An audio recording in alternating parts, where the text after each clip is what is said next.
Hey, English students, this is a quick tutorial or PowerPoint information about William Bradford. Check out that awesome mustache. This guy was rebellious, and I want to talk about him because we are going to be reading what he wrote in Of Plymouth Plantation. A couple of things about William. He grew up in England. He had no formal higher education. And at the age of 12, he starts to go to these like underground, well, not physically underground, but these secret meetings for church. It was like this secret church he was going. He was listening to these sermons and these guys preaching, and a guy by the name of Richard Clifton. And he was impacted by that, even at such a young age. He actually got together with a guy named William Brewster in those meetings. And for 4 years, he read what William Brewster was reading, and they had all these ideas about separating from the Church of England because James I had basically said that you had to do this, you had to go to this church, you had to believe these things, the Anglican Church. And so they called themselves nonconformists or separatists because they wanted to separate from this imperfect church that was the English Church. And so at a very young age here, in 1608, his group and 50 others, they fled to Holland. They left the country. They went to Amsterdam, what is now Amsterdam. They went to Holland to avoid persecution because the church was against them. The Church of England, that is. And so they wanted to start their own church. So they left. But that didn't work out too well either because what happened was after they were there for about 10 years, they noticed that their kids were being influenced by the Dutch people, and they didn't like that either.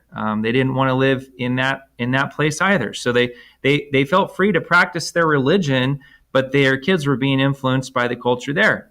And so they decided that this isn't working either. So there's this place called the New World that everyone's been talking about, and ever since Columbus in 1492, we've been talking about this new world. And so this new world, of course, is the Americas or America. And in 1620, we're going to talk about the Mayflower Compact later. But in 1620, William Bradford, along with others, makes this deal to get aboard the Mayflower and set sail.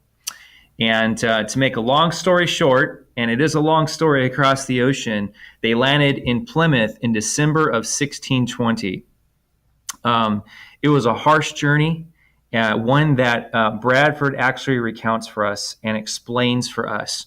In what is really his journal. We're going to read some of this text a little bit later, some of his journal here.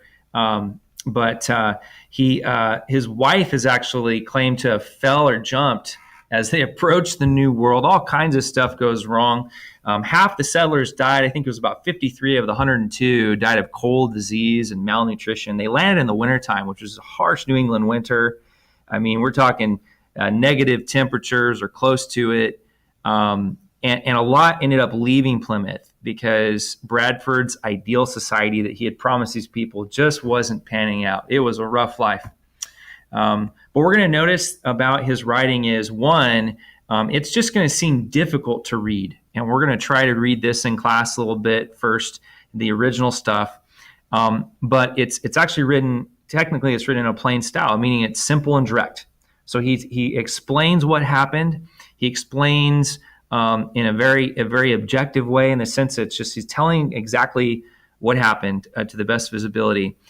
There's no figures of speech here or imagery. He's not trying to write poetry for us. He's just trying to explain what happened. Think of it almost like a journal. Well, this style is kind of mirrored in the way they lived their lives. They wanted to live plain and unadorned, and they're Puritans. The idea is, again, that they're just living life purely and simply. And we see that in the simple language. Of course, we're also going to talk about the archaic language that he uses, which is archaic now. It's old. It's hard for us to read, but that's a little bit about the separatist, the rebellious one, William Bradford.